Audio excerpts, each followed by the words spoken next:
शैतान शिकारी को वश में करना। लैंग चेन ने अपनी तलवारें हवा में उड़ा ली और युद्ध के लिए तैयार हो गई। मत मारो, अचानक एक आवाज, तुम मुझे क्यों रोक रहे हो?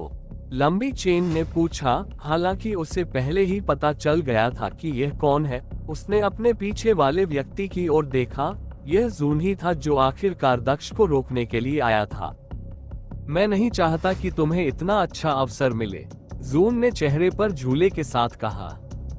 क्या मतलब है लड़की? लाज चेन ने पूछा। उसकी जिज्ञासा बढ़ी।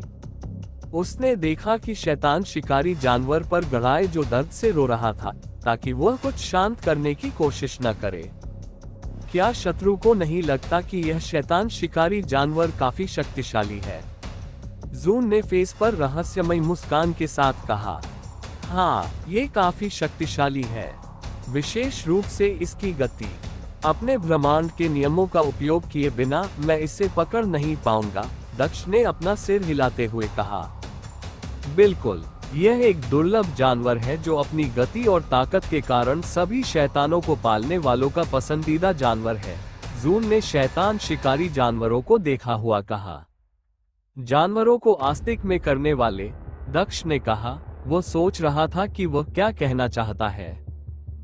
ठीक है, अगर आपने इसे मारा है तो ये बहुत बड़ी बर्बादी होगी। आपको इसे घर बनाना चाहिए, जून ने चेहरे पर उत्साहपूर्ण भाव के साथ कहा। एक शैतान शिकारी जानवर को वश में करना, एक पृथ्वी लोक का जानवर, ये वास्तव में यह एक अच्छा विचार है। ये भविष्य में काफी उपयोगी हो सकता है। लाज चेन ने उसे यह विचार पसंद आया। मुझे ये बहुत पसंद है। क्या लगता है कि यह काम करना चाहता है? दक्ष ने पूछा, क्योंकि वह शैतान शिकारी जानवरों की आंखों में घृणा भरी दृष्टि देख रहा था। तुम्हें पहले यही प्रयास करना चाहिए, जून ने कहा।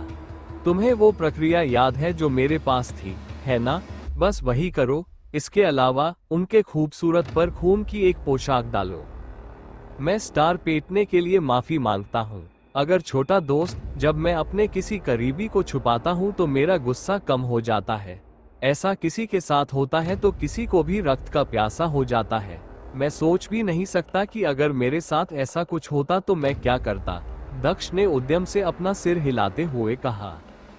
चलो अतीत की नफरत को भूल जाते हैं, अब से तुम मेरे दोस्त रहोगी। लंबी चेन ने अपनी उंगली को थोड़ा सा काट लिया और उसमें से रक्त लगा लिया। उसने इसे शैतान शिकारी जानवरों के करीब ले जाया और अपने रक्त से निशान बनाया। उसने शैतान शिकारी जानवर के साथ अनुबंध स्थापित करने के लिए उसी प्रक्रिया का पालन किया जैसा उसने बर्फ के साथ किया था। करीब 1 मिनट में शैतान शिकारी जानवरों के दांतों पर रक्त का निशान चमकने लगा। समय बीत गया और अब उनका पूरा शरीर बिल्कुल चमकदार रोशनी से चमक रहा था। कुछ मिनट बाद लाइट मंदाग हो गया और शैतान शिकारी जानवर फिर से नजर आया। क्या? लाज चेन ने आश्चर्य से कहा जब उसने शैतान शिकारी जानवर को देखा। शैतान शिकारी जानवर उसके सामने खड़ा था, लेकिन वह अलग तरह से देख रहा था। शैतान हंटर बीस्ट की पहली तुलना में लिटिल वेट और हैवी दिख रहा था। उन्हें सबसे ज्यादा झटका इस बात से लगा कि उनके सारे घाव ठीक हो गए थे। उसके शरीर पर कोई घाव नहीं था, यहाँ तक कि कान भी, जो काली रोशनी के संपर्क में आने से टूट गया था, अब सामान्य हो गया था। मुझे नहीं पता था कि एक व्यक्ति द्वारा अपने अनुबंध के साथ स्थापित किए गए प्लांट को प्रशिक्षित करने के बाद जानवर ठीक हो जाएंगे, लाज चेन ने अपने चेहरे पर स्थिर भाव के साथ कहा। ऐसा नहीं हो सकता। ये कुछ ऐसा है जो सिर्फ आप ही कर सकते हैं। जब आप किसी जानवर को वश में कर लेते हैं तो वे अपनी मंजिल की स्थिति में वापस आ जाते हैं। उनकी ताकत भी थोड़ी बढ़ जाएगी, जून ने नामांकित हुए कहा। मेरे रक्त के बाद की वजह से? लांग चेन ने उसकी ओर देखते हुए प्रश्न पूछे।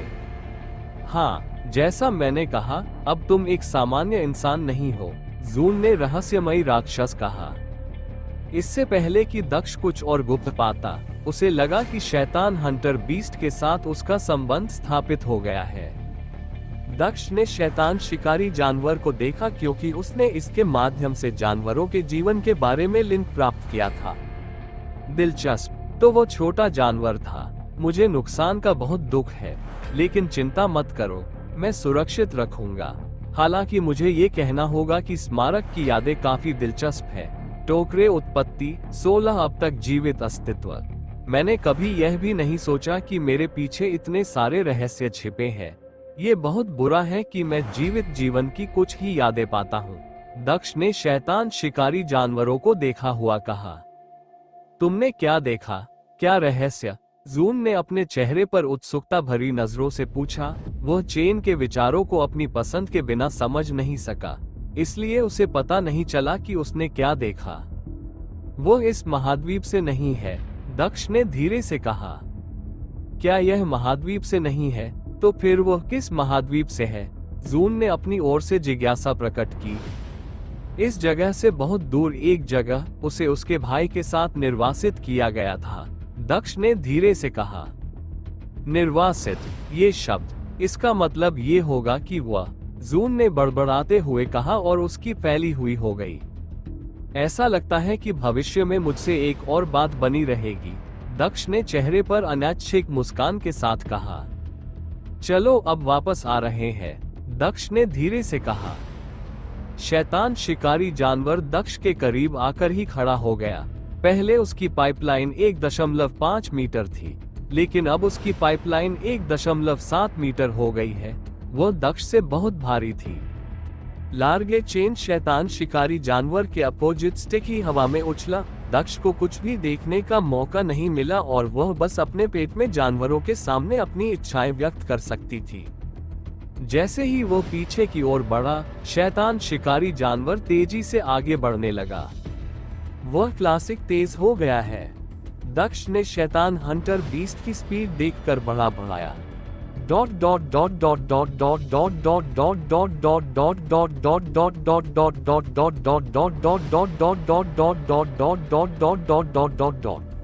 मिंग्यू अकेले ही कैंप की ओर चल पैद, क्योंकि उसे दक्ष नहीं मिला था। उसने अपना इंतजार वापस ले लिया।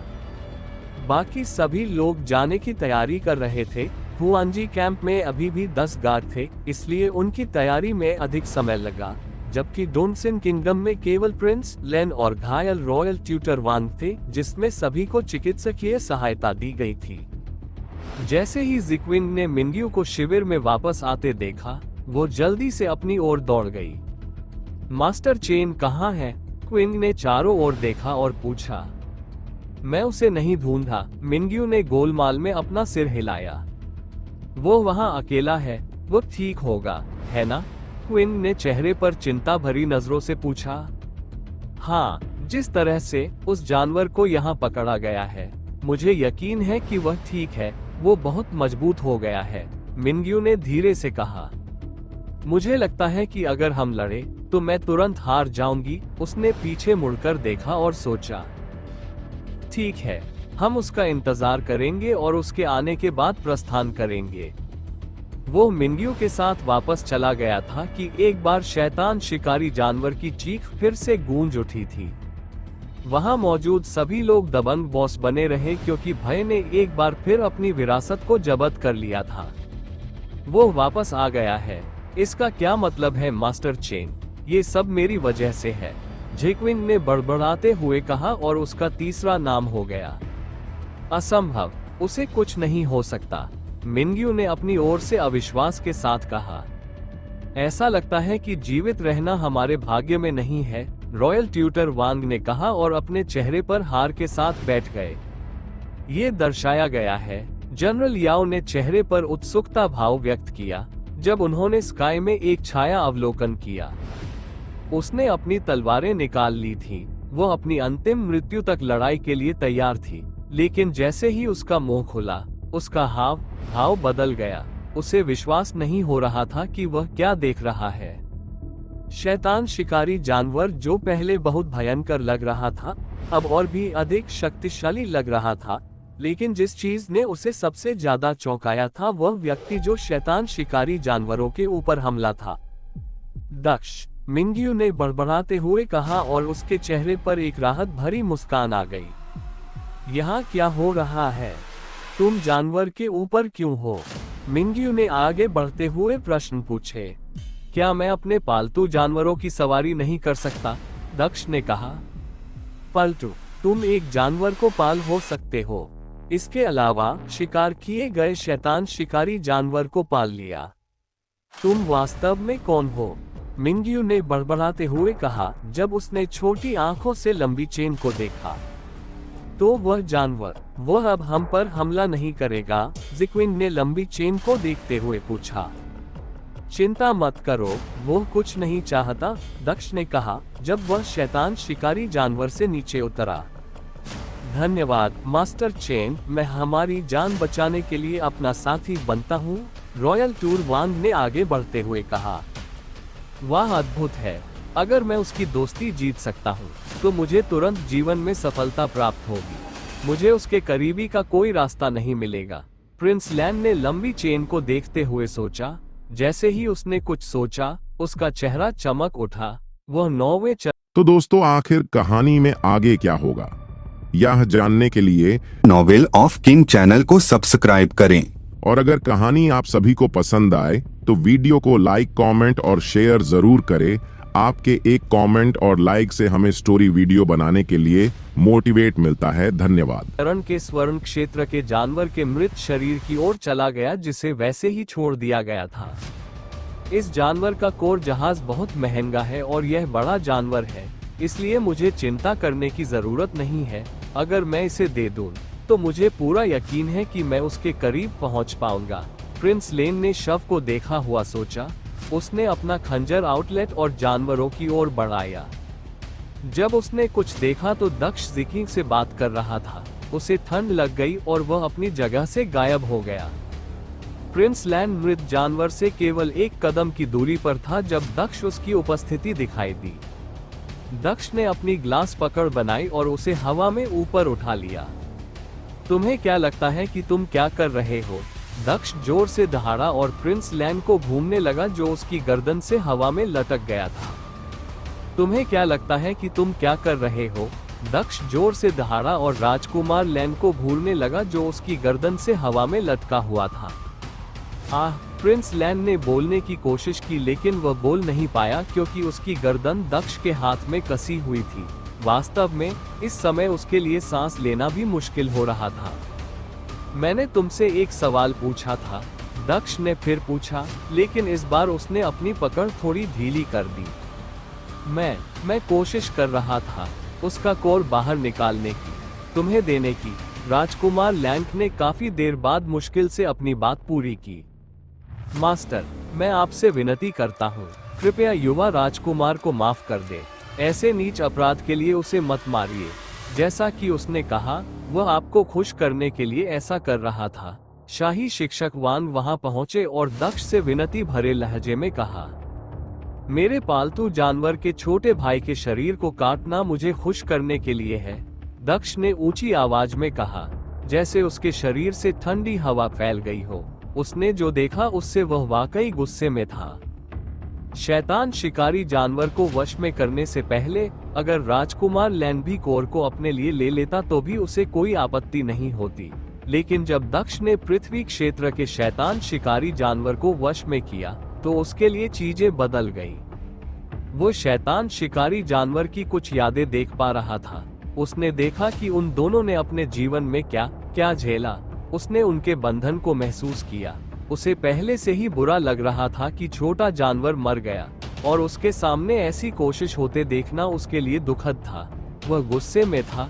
वह मुश्किल से खुद को लैन की गर्दन को चलने से रोक पा रहा था।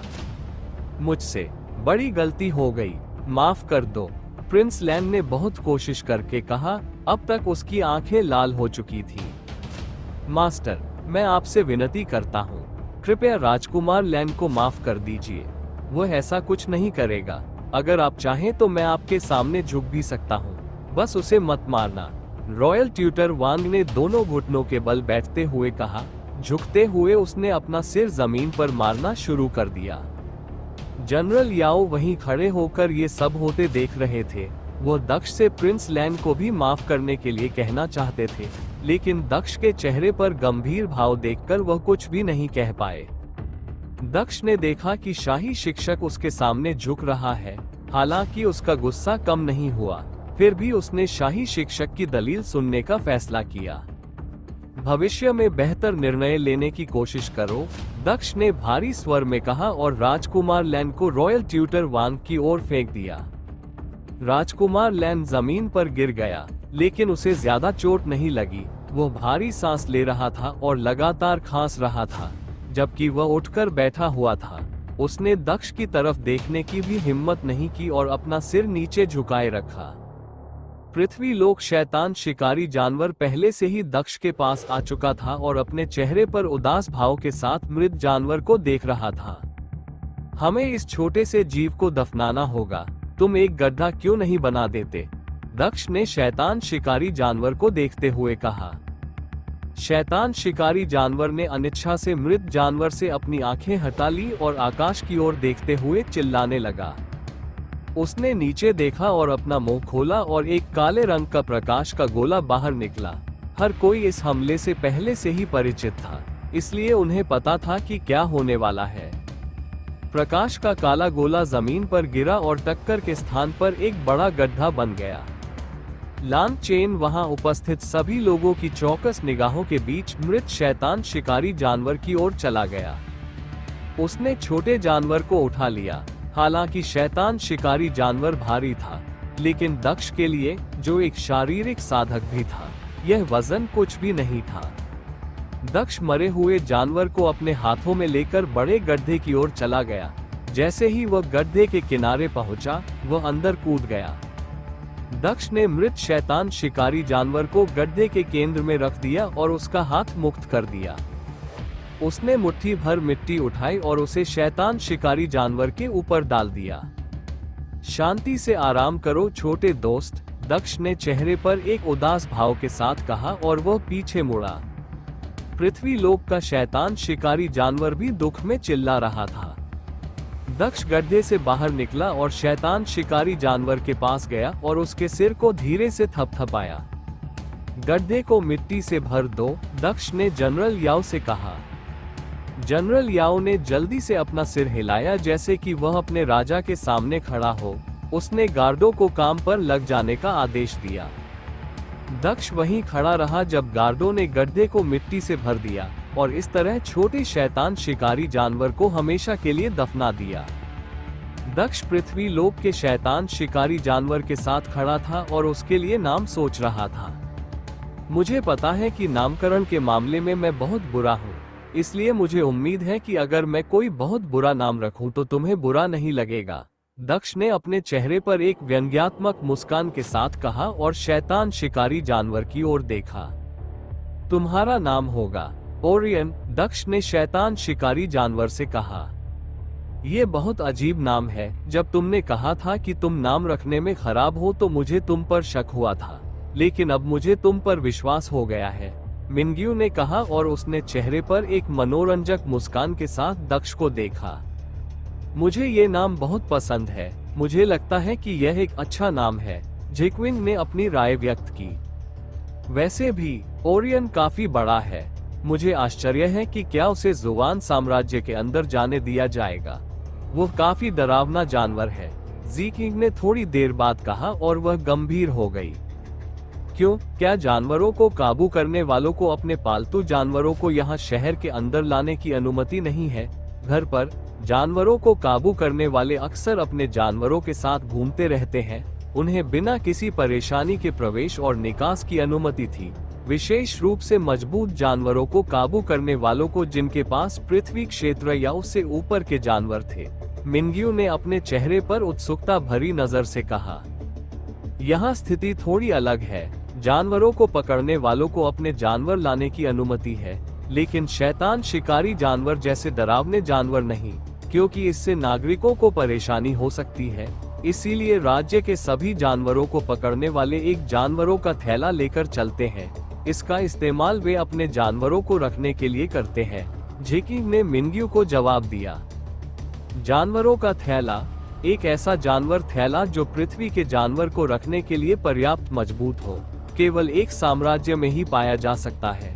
मेरे पास इस तरह बर्बाद करने के लिए समय नहीं है, दक्ष ने बेफिक्र होकर कहा। मुझे बस एक काम करना है, मैं जुवान साम्राज्य में प्रवेश करूंगा, भले ही वे मुझे अनुमति न दें। मैं अपने लक्ष्य तक पहुंचने के लिए उनकी सभी सुरक्षाओं को तोड़ दूंगा, भले ही मुझे पूरे साम्राज्य के खिलाफ ही क्यों न जाना पड़े। दक्ष ने गंभीर स्वर में आगे कहा, तुम्हें थंडर जायंट संप्रदाय के लोगों से बहुत नफरत होगी, जेक्विन ने कहा और उसके चेहरे पर एक व्यंग्यात्मक मुस्कान आ गई। जो लोग मेरे करीबी लोगों को चोट पहुंचाने की कोशिश करते हैं वे मरने के लायक हैं, दक्ष ने दूर क्षितिज की ओर देखते हुए कहा, जुआन साम्राज्य की दिशा में। जेक्विन ने उसकी बातें सुनी और सोचा कि वह किसके बारे में बात कर रहा है। वो मिंग्यू की ओर देखे बिना नहीं रह सकी। ठीक है, हम इस बारे में तब चिंता करेंगे जब समय आएगा, जेक्विन ने कहा और उसने प्रवेश पाने की चिंता करना छोड़ दिया। चलो गाड़ी के अंदर चले जाएं, हम चलने के लिए तैयार हैं, जेक्विन ने कहा जब उसने देखा कि सभी लोग उनका इंतजार कर रहे थे। तैयारियां पूरी हो चुकी थी। दक्ष वहीं खड़ा रहा और अपने विचारों में खोया रहा। अच्छा, मैं जीकी के साथ उसकी गाड़ी में यात्रा करूं या फिर मिंग्यू के साथ अकेले ही आगे बढ़ूं? अब मेरे पास ओरियन है और उसकी गति बहुत तेज है। अगर मैं ओरियन पर जाऊंगा तो मैं कुछ ही समय में वहां पहुंच जाऊंगा। दक्ष ने शैतान शिकारी जानवर को देखते हुए सोचा। दक्ष ने कुछ देर सोचा, लेकिन आखिरकार उसने यह विचार छोड़ दिया। वह पहले ही जीकी के साथ जाने के लिए सहमत हो चुका था और उसने पहले ही ज्यादातर यात्रा पूरी कर ली थी। वो उन्हें अकेला नहीं छोड़ सकता था, क्योंकि यात्रा में सिर्फ एक दिन बचा था। ठीक है, चलो चलें, आखिरकार दक्ष ने कहा और वह जेक्विन की गाड़ी की ओर बढ़ने लगा। आखिरकार, मुझे लगा था कि तुम पूरा दिन वहीं खड़े खड़े बिता दोगे, जेक्विन ने हंसते हुए कहा और वह दक्ष के पीछे चली गई। मिंग्यू उनके पीछे पीछे चला। अब हम चलेंगे, गाड़ी के पास ही रहना, ठीक है, और एक अच्छा लड़का बनना, दक्ष ने गाड़ी में चढ़ने से पहले ओरियन से कहा। हम छोटी बर्फ कहाँ है? दक्ष ने गाड़ी में घुसते ही पूछा। पहले उसे लगा कि गाड़ी के अंदर थोड़ी बर्फ है, लेकिन वो उसे कहीं नहीं देख पाया।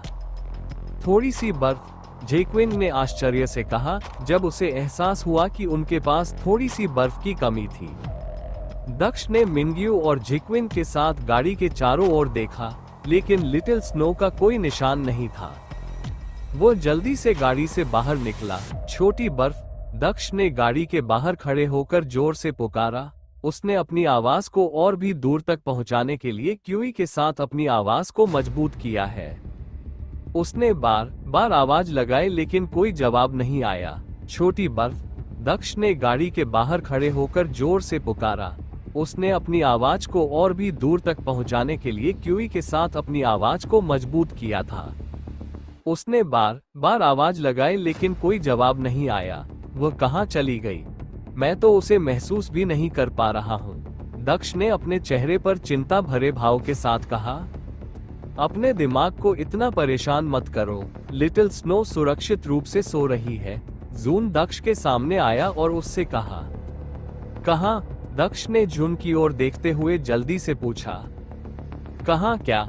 जेक्विन ने दक्ष की ओर देखते हुए पूछा। जून दक्ष और जेक्विन के बीच में खड़ी थी। चूंकि जेक्विन जून को नहीं देख पा रही थी, इसलिए उसने सोचा कि दक्ष उससे बात कर रहा है। वहाँ, जून ने कहा और अपनी उंगली दक्ष के हाथ की ओर उठाई। उसने उस दिशा में देखा जिस ओर वह इशारा कर रही थी। उसने देखा कि वह उसकी उंगली में प्राचीन भंडारण अंगूठी की ओर इशारा कर रही थी। ओरियन, दक्ष ने आवाज लगाई। ओरियन तुरंत ही छाया की तरह उसके पास आ गया। मैं अभी वापस आऊंगा, दक्ष ने मिंग्यू और जेक्विन से कहा और ओरियन की पीठ पर चढ़कर चला गया। कुछ ही मिनटों में दक्ष उनसे बहुत दूर निकल गया। वह एक खाली जगह पर रुक गया। उसने अपनी दिव्य इंद्रिय का इस्तेमाल करते हुए पूरी जगह को देखा। जब उसने जगह को खाली पाया तो उसने अपनी सतर्कता कम कर दी। तुम्हारा क्या मतलब है कि मेरी स्टोरेज रिंग में थोड़ी बर्फ है? ये कैसे संभव हो सकता है? स्टोरेज रिंग में जानवर नहीं रखे जा सकते, दक्ष ने जून को देखते हुए कहा। हाँ, तुम बिल्कुल सही हो, स्टोरेज रिंग जीवित जानवरों को नहीं रख सकती, लेकिन मैंने कभी नहीं कहा कि आपकी उंगली पर जो अंगूठी है वो स्टोरेज रिंग है ना? जून ने कहा और वह हंस पड़ी। दक्ष ने कुछ नहीं कहा और बस उसके स्पष्टीकरण की प्रतीक्षा करने लगा। तुम्हारी उंगली में जो अंगूठी है वो कोई स्टोरेज अंगूठी नहीं है। हालांकि इसका एक अतिरिक्त लाभ ये है कि यह आपके लिए चीजें रख सकती है, लेकिन यह इसका मुख्य कार्य नहीं है। ये सिर्फ एक अतिरिक्त सुविधा है, जुन ने दक्ष को समझाते हुए कहा। तुम्हें याद है कि मैंने तुम्हें इस वलय के बारे में पहले क्या बताया था? इस वलय के अंदर कई स्थानिक आयाम हैं और तुम्हें उन पर लगे प्रतिबंधों को हटाने के लिए बस कुछ गुप्त मानदंडों को पूरा करना होगा। प्रतिबंधों के कारण मैं तुम्हें पहले नहीं बता सका था, लेकिन चूंकि वो क्षेत्र पहले से ही खुला हुआ है, इसलिए मैं तुम्हें अब बता सकता हूँ। प्रतिबंधों में से एक को हटाने का मानदंड 2 जानवरों को वश में करना था, जिनमें से कम एक पृथ्वी क्षेत्र या उच्च क्षेत्र का जानवर होना चाहिए। आपने लिटिल स्नो के साथ अनुबंध स्थापित करने के बाद डेविल हंटर जानवर को वश में करके ये शर्त पूरी कर ली थी, जुन ने आगे कहा। जब मैंने ओरान को वश में किया तो तुमने मुझे इसके बारे में क्यों नहीं बताया? दक्ष ने संदेह भरी निगाहों से पूछा। भले ही आपने शर्तें पूरी कर ली हो, लेकिन जानवरों के क्षेत्र पर प्रतिबंध हटाने में कुछ समय लगा। मैं आपको बताने से पहले प्रतिबंधों के पूरी तरह से हटने का इंतजार कर रहा था, जुन ने मुस्कुराते हुए जवाब दिया। जानवर क्षेत्र? दक्ष ने नया शब्द सुनते ही पूछा। यह एक ऐसी जगह है जो रिंग के अंदर उपलब्ध है। वास्तव में इसे एक छोटी सी दुनिया कहना अधिक उचित होगा। ये घनी क्यूई और आध्यात्मिक वृक्षारोपण वाली दुनिया है जो आपके जानवर को तेज गति से मजबूत बनाने में मदद कर सकती है। आपके पालतू जानवर वहां रह सकते हैं और जरूरत पड़ने पर आप उन्हें बाहर ला सकते हैं, जुन ने जवाब दिया, क्योंकि उसने उसके संदेह को दूर करने की कोशिश की थी। इस रिंग के अंदर एक अलग जगह, दक्ष ने चेहरे पर एक विचारशील भाव के साथ कहा। यदि उस स्थान में इतनी सघन क्यूई है और वह अपने अंदर जीवित प्राणियों को रख सकता है, तो क्या मैं साधना करने के लिए उसमें प्रवेश कर सकता हूँ? उसने चेहरे पर जिज्ञासा भरी दृष्टि से पूछा। नहीं, केवल तुम्हारा पालतू जानवर ही उस जगह पर रह सकता है, जुन ने अपना सिर हल्के से हिलाते हुए कहा। ओह, दक्ष ने चेहरे पर निराशा के भाव व्यक्त किए। आगे बढ़ो, उस जगह की जांच करो, जुन ने उससे कहा। दक्ष ने अपनी अंगूठी को देखा और अपनी चेतना का उपयोग करके अंगूठी तक पहुंच गया। वहां वह ये देखकर चकित रह गया कि 2 अलग स्थान एक दूसरे के ठीक बगल में मौजूद थे। उसने जानवर के क्षेत्र में प्रवेश किया और देखा कि यह एक हरी भरी दुनिया थी जो पृथ्वी जितनी ही बड़ी दिख रही थी। उस दुनिया में कई अज्ञात औषधीय और आध्यात्मिक पौधे थे जिन्हें वह देख सकता था। हालांकि दुनिया बहुत बड़ी थी, लेकिन अजीब बात यह थी कि दक्ष दुनिया के हर हिस्से को साफ देख पा रहा था। ऐसा लग रहा था जैसे वह इस दुनिया का भगवान हो। दक्ष ने पूरे स्थान का निरीक्षण किया और जल्दी ही उसे एक खाली मैदान के बीच थोड़ी बर्फ दिखाई दी। लिटिल स्नो बिना किसी चिंता के गहरी नींद में सो रही थी। दक्ष राहत में मुस्कुराया। हाँ, वहाँ थोड़ी बर्फ है, दक्ष ने जून को देखते हुए कहा। ओह हाँ, एक अजीब बात है जो मुझे तुम्हें बतानी चाहिए, जून ने कुछ सोचते हुए कहा। कौन सी चीज? दक्ष ने जिज्ञासा से जवाब दिया। आमतौर पर एक पालतू जानवर को आपकी अनुमति के बिना जानवरों के क्षेत्र में प्रवेश करने की अनुमति नहीं होनी चाहिए, लेकिन अजीब बात यह है कि छोटी बर्फ आसानी से प्रवेश करने में सक्षम थी। मुझे ये भी नहीं पता कि उसे पहले उस स्थान के बारे में कैसे पता चला, जू ने कहा और उसके चेहरे पर एक विचारशील भाव दिखाई दिया।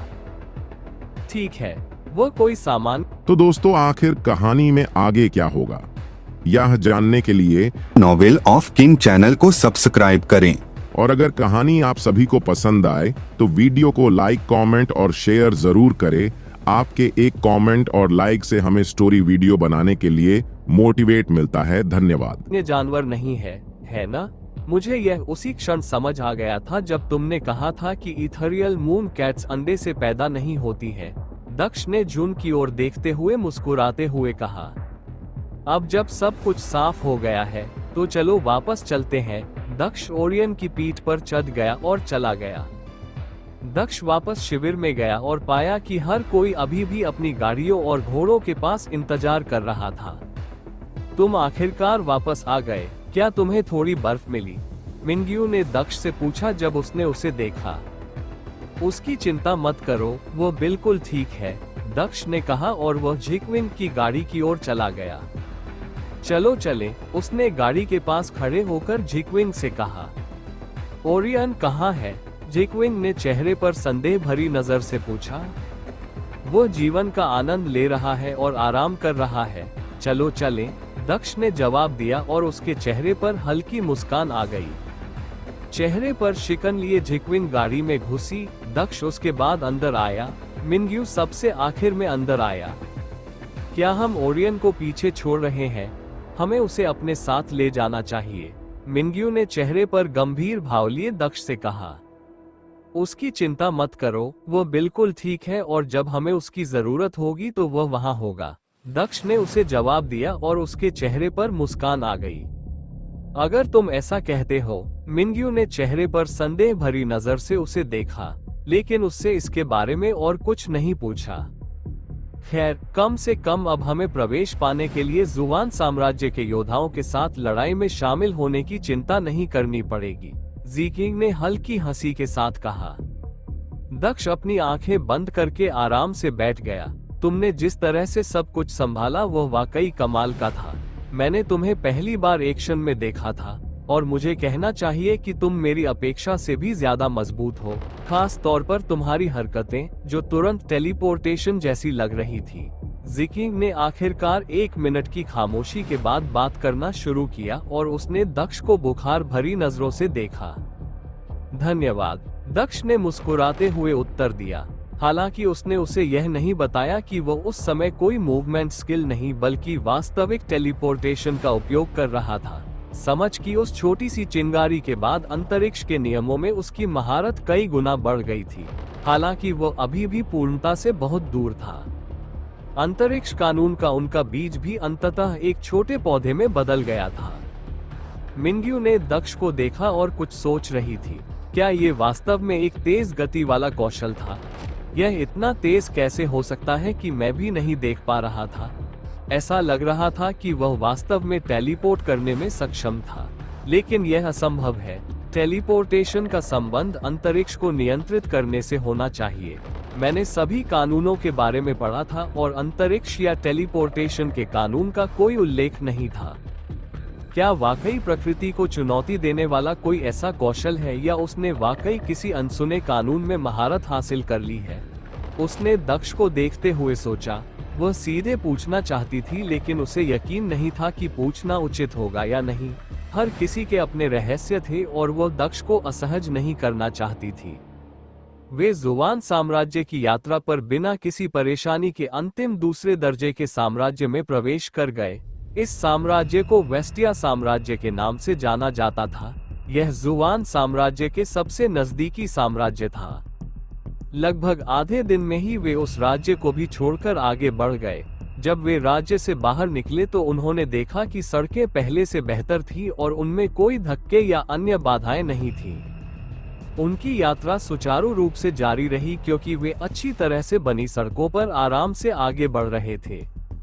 लगभग 6 घंटे की यात्रा के बाद वे अंततः जुवान साम्राज्य के प्रवेश द्वार पर पहुंच गए। वहां 2 प्रवेश द्वार थे, एक छोटा था और ऐसा लग रहा था कि यह आम लोगों के लिए है, जबकि दूसरा बड़ा था। दूसरा प्रवेश द्वार ऐसा लग रहा था कि यह व्यापारियों और महत्वपूर्ण लोगों के लिए है जिनके पास अपनी निजी गाड़ियां हैं। उनकी गति धीमी हो गई जब तक कि गाड़ी आखिरकार रुक नहीं गई। झिकविंग ने अपनी गाड़ी का दरवाजा खोला और बाहर देखा, लेकिन वह दंग रह गई क्योंकि उसने देखा कि उनके आगे दर्जनों गाड़ियां खड़ी थीं। उसने उनमें से कुछ गाड़ियों पर लगे प्रतीकों को पहचाना, जो पास के उन शाही राज्यों के प्रतीक थे जिनके बारे में वह जानती थी। प्रवेश द्वार पर 2 गार्ड थे और वे पहले डिब्बे के पास खड़े एक आदमी से बात कर रहे थे। हम जुवान के प्रवेश द्वार पर हैं। आगे एक बड़ी लाइन है, इसमें शायद कुछ समय लगेगा, उसने अपनी गाड़ी के दरवाजे बंद करते हुए कहा। हम जुवान के प्रवेश द्वार पर हैं, हमारे आगे एक बड़ी लाइन है, इसमें शायद कुछ समय लगेगा, उसने अपनी गाड़ी के दरवाजे बंद करते हुए कहा। आखिरकार हम यहाँ हैं, दक्ष ने खिड़की की ओर देखते हुए कहा। आधा घंटा बीत गया और अंततः उनकी गाड़ी प्रवेश द्वार पर पहुंच गई। शाही शिक्षक वांग और जनरल याओ अपनी गाड़ियों से उतरकर गार्डों की ओर बढ़े।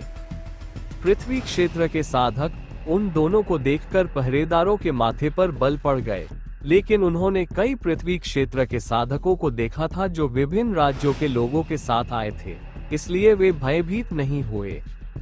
उनका मानना था कि कोई भी पृथ्वी लोक साधक इतना मूर्ख नहीं होगा कि वह जुवान साम्राज्य में परेशानी पैदा करे जब तक कि वह मौत की तलाश में न हो। साथ ही रॉयल गार्ड्स का नेता पास में ही था, जो उन दोनों का आसानी से ख्याल रख सकता था अगर वे कुछ भी बुरा करने की कोशिश करते।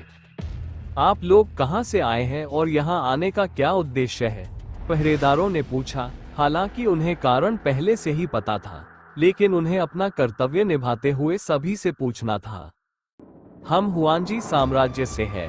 मैं अपने राजकुमार और राजकुमारी की रक्षा करने के लिए यहाँ आया हूँ। ये हमारा शाही पदक है, जनरल याओ ने पहले उत्तर दिया। उसने गार्ड को एक पदक दिखाया।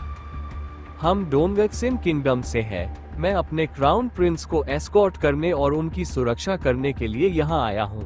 वह संप्रदाय की प्रवेश परीक्षा में भाग लेंगे, रॉयल ट्यूटर वांग ने कहा। उसने एक ऐसा लबादा पहना हुआ था जो उसके हाथों को छुपा रहा था। उसने पदक निकाला और अपने बाएं हाथ का उपयोग करके उन्हें दिखाया। कुछ अजीब है, डोंगक्सिन साम्राज्य को हुआनजी से ज्यादा शक्तिशाली कहा जाता है। आप दोनों एक साथ क्यों यात्रा कर रहे हैं? और आपका दल कहाँ है? आपके पास सिर्फ एक गाड़ी है और कोई गार्ड नहीं है। एक गार्ड ने कुछ अजीब बात नोटिस की और उसने रॉयल ट्यूटर वांग से पूछा। रास्ते में हम पर एक पृथ्वी लोक के जानवर ने हमला किया। हालांकि हम जानवर को मारने में कामयाब रहे, लेकिन हमारे सभी रक्षक मारे गए, जबकि हुआनजी ने भी अपने 13 रक्षक खो दिए। रॉयल ट्यूटर वांग ने परेशान स्वर में जवाब दिया। ठीक है, आप अंदर जा सकते हैं, गार्ड ने कहा और उन दोनों को एक कागज का टुकड़ा दिया। यह आपका प्रवेश परमिट है। इस पर आपके प्रवेश की तारीख लिखी है। इसे अपने पास रखिए, ये काम आएगा, गार्ड ने उन्हें समझाया। धन्यवाद। जनरल याओ और रॉयल ट्यूटर वांग दोनों अपनी गाड़ियों की ओर वापस चले गए। उनके दल को आखिरकार राज्य में प्रवेश की अनुमति मिल गई। पहले दर्जे का राज्य दूसरे दर्जे के राज्यों से बहुत बड़ा है, लेकिन इसके शहर एक दूसरे के करीब स्थित है, जेक्विन ने दक्ष को बताया। यू कबीला जुवान साम्राज्य की राजधानी में स्थित है, जिसमें कुछ सबसे बड़े संप्रदाय भी है। यू दक्षाओ यू कबीले के कुलपति का सबसे बड़ा बेटा है और वह मिस का पिता भी है। उत्तरी चंद्र साम्राज्य के लोग निश्चित रूप से यू कबीले में रहेंगे क्योंकि यह मिस का घर है, जेकिन ने दक्ष को सूचित करते हुए कहा। यू दक्षाओ ग्लोरियस ब्लॉसम संप्रदाय का एक बुजुर्ग है ना? दक्ष ने पूछा। हाँ, मुझे लगता है कि लगभग सभी लोग इसके बारे में जानते हैं, क्योंकि ग्लोरियस ब्लॉसम संप्रदाय को इस तथ्य पर बहुत गर्व है। जब से मिस को उत्तरी चंद्र साम्राज्य के एक गुरु द्वारा चुना गया था, तब से वे दूसरों को डराने के लिए इस तथ्य को काफी बढ़ावा दे रहे थे, जेकिंग ने हंसते हुए जवाब दिया। ग्लोरियस ब्लॉसम सेक्ट राजधानी शहर में भी है? दक्ष ने फिर पूछा।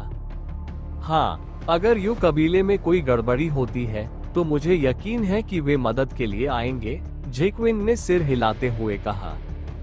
उन्हें आने की जरूरत नहीं है, मैं खुद वहां जाऊंगा, मुझे उनसे कुछ काम है, दक्ष ने चेहरे पर एक विचारशील भाव के साथ कहा। ओह ठीक है, क्या आप इस राज्य के सबसे शक्तिशाली लोगों की ताकत के बारे में जानते हैं? दक्ष ने पूछा, जब उनकी गाड़ी राजधानी शहर जुवान की ओर जा रही थी। सबसे मजबूत? ये कहना कठिन है कि सबसे मजबूत कौन है, क्योंकि कोई भी स्पष्ट रूप से उनकी वास्तविक ताकत नहीं जानता, लेकिन कुछ जानकारी है। इस राज्य में 5 प्रमुख संप्रदाय हैं और उन सभी संप्रदायों के संप्रदाय स्वामी पृथ्वी क्षेत्र के शीर्ष पर हैं। वे 5 संप्रदाय हैं: शानदार फूल संप्रदाय, हड़ताली तलवार संप्रदाय, तैरते बादल संप्रदाय, सांसारिक पर्वत संप्रदाय और पश्चिम योद्धा संप्रदाय। ग्लोरियस ब्लॉसम संप्रदाय को 5 संप्रदायों में सबसे मजबूत संप्रदाय माना जाता है, जबकि फ्लोटिंग क्लाउड संप्रदाय को सबसे कमजोर माना जाता है। जेकिंग ने दक्ष को चिंतित नजर से देखते हुए कहा, ऐसा लग रहा था जैसे वह दक्ष को ग्लोरियस ब्लॉसम संप्रदाय के लिए परेशानी खड़ी करने के खिलाफ चेतावनी दे रही थी। ग्लोरियस ब्लॉसम संप्रदाय के संप्रदाय गुरु को 10वें चरण का पृथ्वी क्षेत्र साधक कहा जाता है। अन्य 4 संप्रदायों के संप्रदाय गुरु सभी पृथ्वी क्षेत्र के 9वें चरण पर है। हालांकि एक अफवाह है कि स्ट्राइकिंग स्वॉर्ड संप्रदाय के संप्रदाय गुरु ने भी 10वें चरण में प्रवेश कर लिया है, लेकिन स्ट्राइकिंग स्वॉर्ड संप्रदाय ने न तो इस अफवाह की पुष्टि की है और न ही इसका खंडन किया है, उसने दक्ष को बताया। 10वां चरण हुआ। दक्ष ने अपनी ठुड्डी को छुआ और वह गहरी सोच में डूब गया। जुवान के राजा के बारे में क्या? दक्ष ने चेहरे पर एक विचारशील भाव के साथ पूछा। राजा, खैर, वह केवल 8वें चरण का पृथ्वी क्षेत्र साधक है। इसके अलावा वह ग्लोरियस ब्लॉसम संप्रदाय के संप्रदाय गुरु का भाई है, जेकी ने दक्ष को जवाब दिया। मिंग्यू दक्ष के साथ मिलकर सब कुछ दिलचस्पी से सुन रही थी और उसे इस मिशन की कठिनाई के बारे में आश्चर्य हो रहा था। हम कल राजधानी शहर पहुंचेंगे और संप्रदाय प्रवेश परीक्षा परसों है।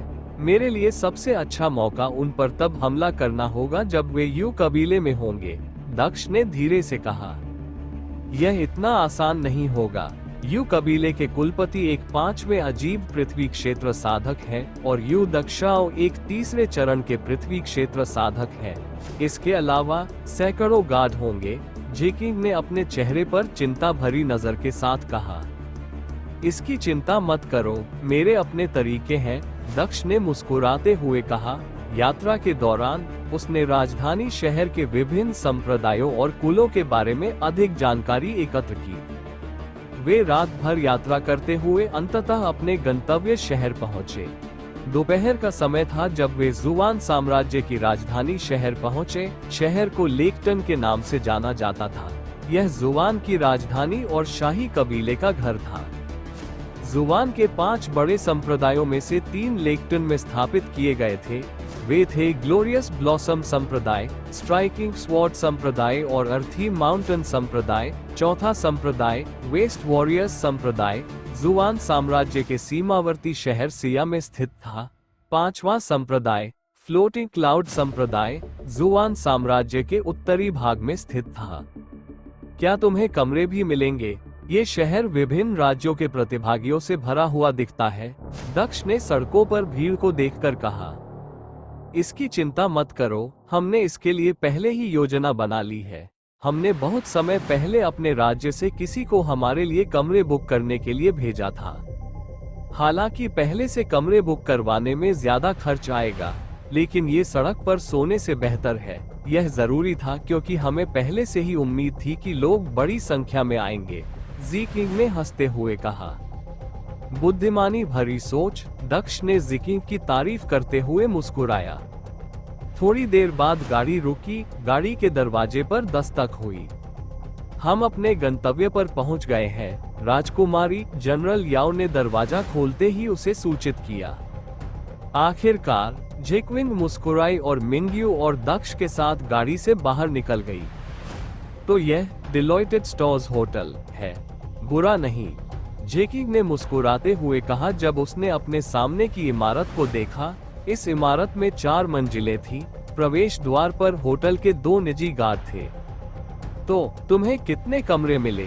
ज़िकिंग ने जनरल याओ के पास खड़े आदमी को देखते हुए पूछा। वह वही व्यक्ति था जिसे उसने उनके लिए कमरे बुक करने के लिए नियुक्त किया था। मैं, राजकुमारी जी, माफी चाहता हूँ, मुझे सिर्फ 6 कमरे ही मिल पाए। हालांकि मैं इतनी जल्दी आ गया था, लेकिन ज्यादातर कमरे पहले से ही बुक थे, उस आदमी ने उदास स्वर में कहा और नीचे देखा। केवल 6 कमरे, लेकिन हम 19 लोग हैं, उसने चेहरे पर स्तब्ध भाव के साथ कहा। मैया और मैं एक कमरा साझा कर सकते हैं और जनरल याओ और एस्टेलिन दूसरे कमरे को साझा कर सकते हैं। वहाँ 10 गार्ड और 3 गाड़ी चालक है, और मास्टर चेन और मिस मिंग्यू भी है, उसने अपने चेहरे पर चिंतित भाव के साथ कहा, क्योंकि वह कोई रास्ता सोचने की कोशिश कर रही थी। आप हमारे कमरे का उपयोग कर सकते हैं। जब वो सोच रही थी, तभी पीछे से एक आवाज आई। जब उसने पीछे मुड़कर देखा तो उसने देखा कि राजकुमार लैन, रॉयल ट्यूटर वान के साथ वहां खड़ा था। हमने इस होटल में 15 कमरे बुक किए हैं, लेकिन जैसा कि आप देख सकते हैं, हम दोनों को छोड़कर हमारे अधिकांश लोग मर चुके हैं। अगर कमरे आपके काम आ सकते हैं तो सब ठीक है, राजकुमार लैन ने झिकिंग से कहा। ओह धन्यवाद, मैं आपको पैसे दे दूंगी, राजकुमारी झिकविंग ने राजकुमार लैन को धन्यवाद देते हुए कहा। ओह, आपको मुझे भुगतान करने के बारे में चिंता करने की जरूरत नहीं है, इसे मास्टर चेन को मेरी माफी के तोहफे के रूप में समझिए। अनजाने में उन्हें परेशान करने के लिए प्रिंस लैन ने अपने चेहरे पर माफी मांगने वाली नजर के साथ कहा, हालांकि उसने डर के मारे अभी भी दक्ष की तरफ नहीं देखा। ओह, आपको मुझे भुगतान करने के बारे में चिंता करने की जरूरत नहीं है, इसे मास्टर चेन को मेरी माफी के तोहफे के रूप में समझिए।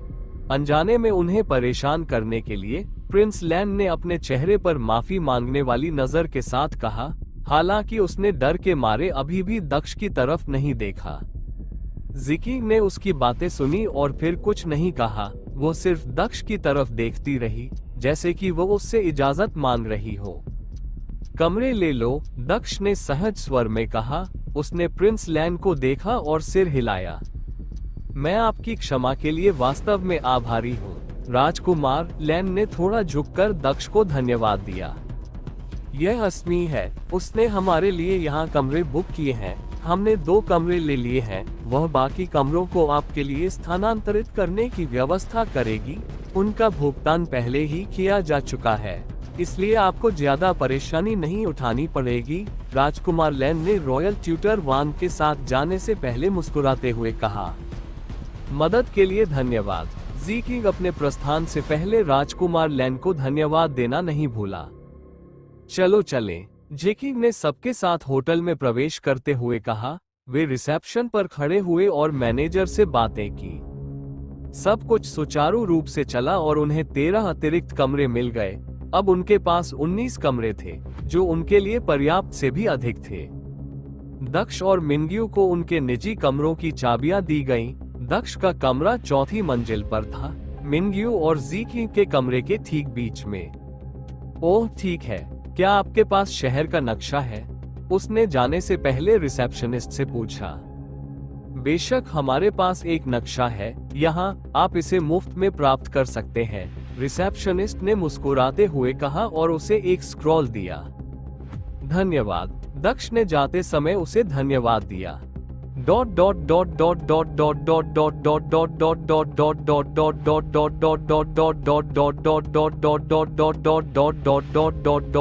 अल्पविराम। आहम, तुम मेरे कमरे में क्यों हो? क्या तुम्हें आराम नहीं करना है? दक्ष ने कहा जब उसने ज़ीकिंग को अपने बिस्तर पर बैठे पाया। इतना मतलबी, वह भी यहाँ है, मैं क्यों नहीं कर सकती? ज़ीकिंग ने मिंग्यू की ओर इशारा करते हुए कहा। उसने ऐसा अभिनय किया जैसे कि वह दक्ष के सवाल से आहत हो गई हो। दक्ष को ये समझाना थकाऊ लगा, इसलिए उसने हार मान ली। उसने नक्शा खोला और उसका ध्यानपूर्वक अध्ययन करना शुरू कर दिया। हम तो शाही कबीला शहर के उत्तरी भाग में है, यू कबीला भी वहीं है। ग्लोरियस ब्लॉसम संप्रदाय शहर के केंद्र में है, दक्ष ने नक्शे को देखते हुए कहा। हाँ, ग्लोरियस ब्लॉसम सेक्ट वह जगह है जहां संयुक्त संप्रदाय की प्रवेश परीक्षा होगी, अन्य संप्रदाय भी वहां मौजूद होंगे, ज़ीकिंग ने एक चमकदार मुस्कान के साथ कहा। कल संप्रदाय की प्रवेश परीक्षा है, वे संप्रदाय की सुरक्षा में रहेंगे। अगर मैं उन पर वहां हमला करता हूं तो बहुत सारे चर खेल में होंगे। जैसा कि मैंने सोचा था, मेरे लिए सबसे अच्छा अवसर उन पर तब तक हमला करना है जब तक वे अभी भी यू कबीले में हैं, दक्ष ने दृढ़ निश्चय के साथ कहा। क्या तुम सच में यू कबीले में घुसपैठ करने जा रहे हो? ये वास्तव में खतरनाक है, ज़ीकिंग ने जल्दी से दक्ष से अपने चेहरे पर चिंता भरी नजर के साथ कहा। चिंता मत करो, मैं ठीक हो जाऊंगा, दक्ष ने मुस्कुराते हुए जवाब दिया। हम यू कबीले में घुसपैठ कब करेंगे? मिंग्यू ने दृढ़ निश्चय से भरे चेहरे के साथ कहा। आज रात, और यह हम नहीं, मैं हूँ, सिर्फ मैं ही जाऊंगा, दक्ष ने मिंग्यू की ओर देखते हुए कहा। क्यों? जैसा कि आप जानते हैं, मैं कमजोर नहीं हूँ, मिंग्यू ने अपने चेहरे पर अविश्वास भरे भाव के साथ पूछा। ये कमजोर या मजबूत होने की बात नहीं है, बात यह है कि मैं छिपकर काम करने में माहिर हूँ। मेरे लिए अकेले ऐसा करना आसान होगा, और अगर मैं अकेला हूँ तो खतरनाक स्थिति में मैं आसानी से बच सकता हूँ। दक्ष ने उसे शांति से समझाया। चिंता मत करो, अगर मुझे मदद की जरूरत होगी तो मुझे यकीन है कि तुम्हें इसके बारे में पता चल जाएगा, तब तुम मेरी मदद के लिए आ सकते हो। दक्ष ने हंसते हुए मिंग्यू से कहा। हालांकि मुझे यकीन है कि अगर आक्रमण की जरूरत पड़ी तो मैं तुम्हारे वहां पहुंचने से पहले ही उन सभी को मार डालूंगा। उसने आत्मविश्वास से भरी आंखों से मिंग्यू को देखते हुए अपनी बात जारी रखी। ठीक है, मैं कबीले के पास रहूंगी, अगर तुम्हें मदद की जरूरत हो तो तुम्हारे इशारे का इंतजार करूंगी। मिंग्यू ने अनिच्छा से अपना सिर हिलाया। वो एक अच्छी लड़की है, दक्ष ने उसके सिर पर थपथपाते हुए कहा। उसके होठों पर मुस्कान थी। अरे, मैं तुमसे बड़ी हूँ, तुम मेरे साथ छोटी बच्ची की तरह व्यवहार नहीं कर सकते। मिंग्यू ने विरोध किया और उसका चेहरा लाल हो गया। इससे वो और भी प्यारी लग रही थी। हाँ, मुझे पता है। दक्ष बिस्तर पर लेटते हुए मुस्कुराया। आज की रात बहुत लंबी होने वाली है, उसने छत की ओर देखते हुए चेहरे पर विचारमग्न भाव के साथ कहा।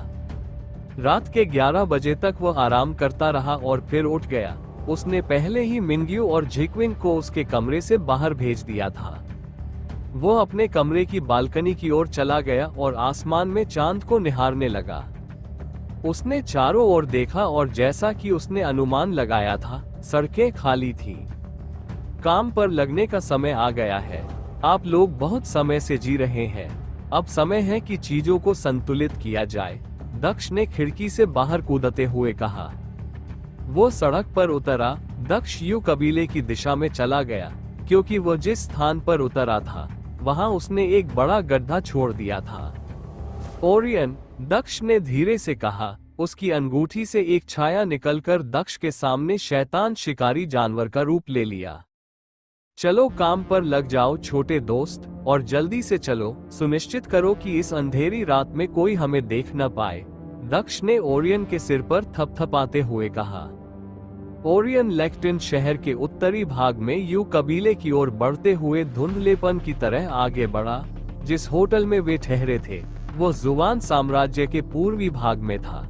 ओरियन की गति से वे केवल 1 घंटे में यू कबीले तक पहुंच गए। दक्ष ने अपनी दिव्य भावना का उपयोग करते हुए किसी भी संभावित गार्ड पर नजर रखी। जहां भी आगे कोई गार्ड दिखाई देता वो उस पर अपने भ्रम के नियम का उपयोग करता और ऐसा दिखाता कि सब कुछ ठीक है, क्योंकि वे गार्ड के ठीक बगल से गुजरते थे। अच्छा काम ओरियन, तुम आराम करने जा सकते हो, दक्ष ने मुस्कुराते हुए कहा और शैतान शिकारी जानवर से उतर गया। ओरियन अपने स्टोरेज रिंग में वापस चला गया और पीछे केवल दक्ष ही रह गया। दक्ष यू कबीले की इमारत देखकर हैरान रह गया। ये लॉन कबीले से लगभग 2 गुनी बड़ी थी। हवेली में खिड़कियां थीं, लेकिन वे सभी खिड़कियां किसी ऐसी चीज से ढकी हुई थीं जो अवरोध जैसी लग रही थी। चोरों और घुसपैठियों से बचाने के लिए किसी प्रकार की बाधा होनी चाहिए, दक्ष ने खिड़कियों की ओर देखते हुए कहा। प्रवेश द्वार पर 4 गार्ड थे, लेकिन दक्ष को सबसे ज्यादा परेशानी इस बात से थी कि गार्ड प्रवेश द्वार के कोनों पर नहीं खड़े थे, बल्कि ठीक सामने एक दूसरे से उचित दूरी पर खड़े थे। 3 मीटर चौड़ा दरवाजा 4 गार्डों द्वारा पूरी तरह ढका हुआ था। मैं शांतिपूर्ण प्रवेश की आशा कर रहा था, लेकिन ऐसा लगता है कि यह संभव नहीं होगा, उसने चेहरे पर निराशा के भाव के साथ कहा। उसने अपना चेहरा उस काले मुखौटे से ढक लिया जो उसने बहुत पहले खरीदा था। वही मुखौटा जिसे उसने तब पहना था जब वह कीमिया हॉल में एक पृथ्वी क्षेत्र साधक होने का नाटक कर रहा था। यदि की आवश्यकता है तो मैं ही करूंगा, दक्ष ने गार्डों की ओर चलते हुए कहा। रात के सन्नाटे में पहरेदार खड़े थे। तभी उन्होंने देखा कि एक नकाबपोश आदमी उनकी तरफ आ रहा है। वे तुरंत सतर्क हो गए।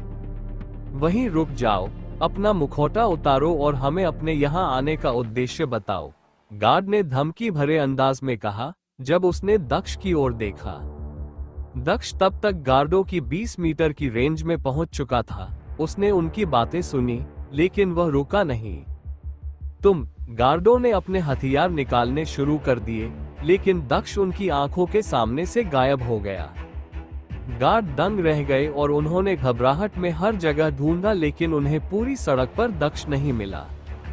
क्या था? एक गार्ड कुछ कहने ही वाला था कि तभी उसके पीछे से एक जोड़ी हाथ आए और उसका मुंह बंद कर दिया। वो बेजान होकर जमीन पर गिर पड़ा और उसकी गर्दन मुड़ गई।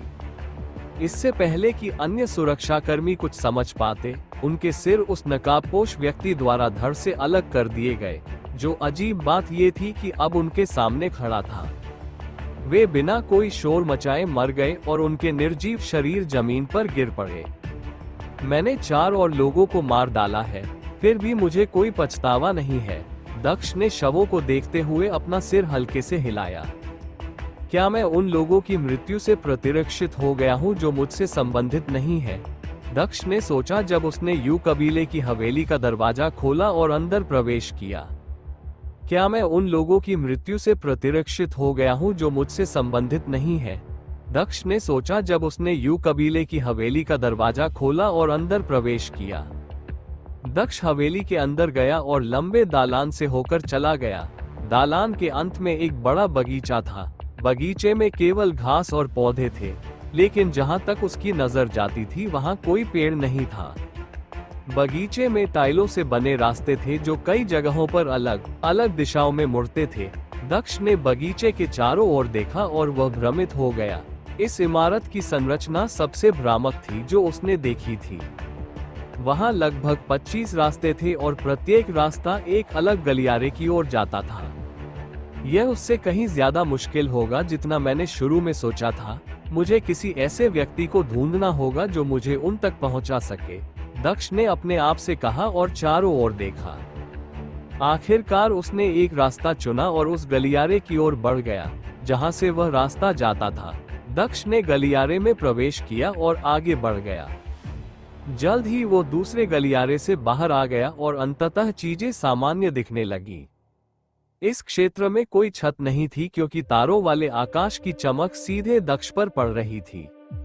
ये जगह इतनी बड़ी थी कि जहां तक उसकी नजर जाती थी वहां तक कोई अंत नहीं था। दक्ष इस जगह में कई आंगन देख पा रहा था। वो बेतरतीब ढंग से सबसे नजदीकी आंगन को चुनकर उस ओर चल पड़ा, लेकिन अचानक उसे खतरे का आभास हुआ। वो अपनी जगह से गायब हो गया क्योंकि वह जहां खड़ा था वहां से 3 मीटर दूर दिखाई दिया। जब उसने पीछे मुड़कर देखा तो उसने देखा कि ठीक उसी स्थान पर एक चाकू पड़ा हुआ है जहां वह पहले खड़ा था। उसने पास से आती हुई पदचापों की आवाज सुनी। उसने चेहरे पर गंभीरता के भाव के साथ उस दिशा में देखा। वहां एक अकेला व्यक्ति खड़ा था।